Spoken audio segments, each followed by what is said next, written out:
Vikram lander और प्रज्ञान rover को चांद की सतह पर सुला दिया गया था ताकि चांद पर जब दोबारा दिन हो तो रोवर और लैंडर पर लगे सोलर पैनल फिर से एक्टिव किए जा सके।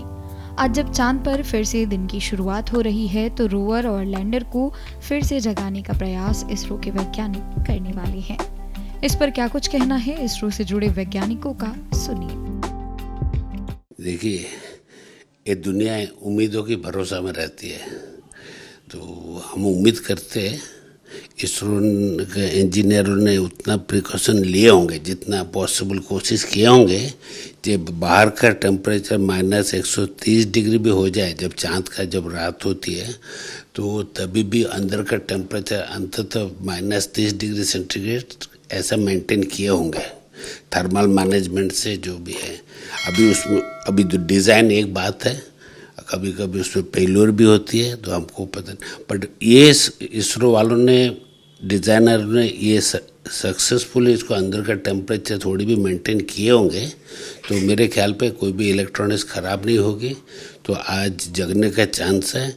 ऑलरेडी सुबह 6 बजे से उधर का इंडियन टाइम तकरीबन 5:30 यूटी से ये उधर दिन चालू हो गई, बट उधर भी जो सूरज उठता है करीबन 6 से 9 डिग्री एलिवेशन एंगल जब होगी तभी वो सोलर पैनल काम करेगी, सोलर पैनल बैटरी चार्ज करेगी, उसका बाद वो इंस्ट्रूमेंटेशन कम्युनिकेशन चालू हो सकेगी, सभी चीज़ सही सलामत जाती है। तो हमारा जो चंद्रयान 3 गए थे उसका जो विक्रम लैंडर और रोवर प्रज्ञान था, उसका लाइफ पीरियड 14 दिन था। तो 14 दिन के लिए इसको डिज़ाइन किया गया था। तो 14 दिन के बाद ये स्लीप मोड में चले गए थे, क्योंकि वहाँ पे अंधेरा हो जाते, रात्रि नाइट टाइम में वहाँ पे टेम्परेचर बहुत कम हो जाते, -200 डिग्री सेंटीग्रेड से कम हो जाते।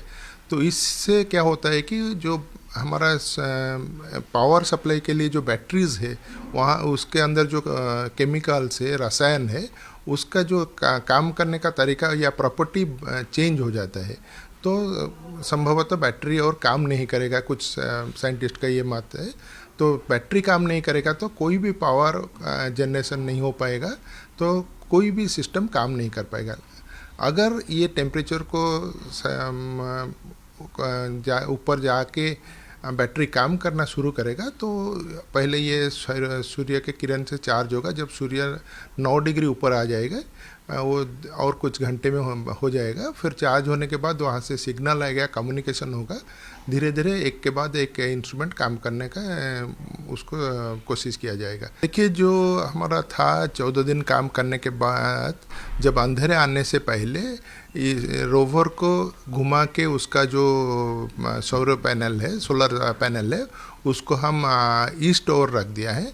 तो इसको टिल्ट ऐसे रहा है कि जब 8-9 डिग्री ऊपर आ जाएगा सन, उसके बाद वो चार्जिंग होना शुरू होगा और ये जो पोजीशन है वहाँ से फिर वो काम करना शुरू करेगा। और लैंडर जो पोजीशन में वहीं पे है। आप लैंडर का कुछ एक्सपेरिमेंट में किए थे हमने, कुछ हॉपिंग एक्सपेरिमेंट, तो लेकिन वो सुरक्षित उधर है। उसका भी जो पैनल है वो ईस्टर्न डायरेक्शन में है। जब सूर्य ऊपर आएगा फिर कुछ टेम्परेचर बढ़ेगा और फिर चार्जिंग होगा। उसके बाद कोशिश किया जाएगा कि वो काम करने के लिए। सक्सेस हो गया तो कितना बड़ा अचीवमेंट होगा भारत के लिए? देखिए, ये जो सक्सेस हो जाएगा तो ये भारत के लिए बहुत बड़ा अचीवमेंट होगा, क्योंकि भारत पहले ऐसे देश होगा जो साउथ पोल में 14 दिन स्लीप मोड के बाद फिर दोबारा कोई भी जान को एक्टिवेट किया और एक्टिवेट करने के बाद फिर उसको काम करने के शुरू किए हैं।